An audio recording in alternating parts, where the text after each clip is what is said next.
தமிழகமெங்கும் கிளைகள் கொண்ட Annamal institute of hotel management and hospital management படிப்பில் சேர்வதற்கான அட்மிஷன் நடைபெறுகிறது.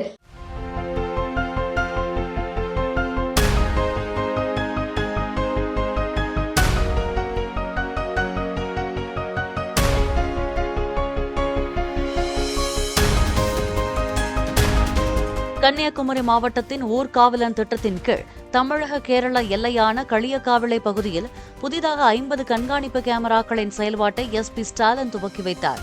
இரு மாநில எல்லைகளில் குற்ற செயல்களை தடுத்து கண்காணிப்பை தீவிரப்படுத்தும் நோக்கில் இதுவரை மாவட்டம் முழுவதும் 2850 கேமராக்கள் பொருத்தப்பட்டுள்ளதாக காவல்துறை தெரிவித்துள்ளது.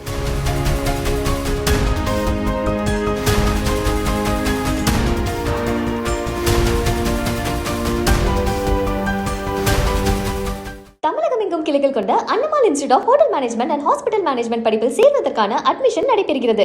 பிளே ஸ்டோர் மற்றும் ஆப் ஸ்டோரில் இருந்து பாலிமர் செயலியை QR கோடு மூலம் பதிவிறக்கம் செய்யுங்கள். செய்திகளை உடனுக்குடன் பெறுங்கள்.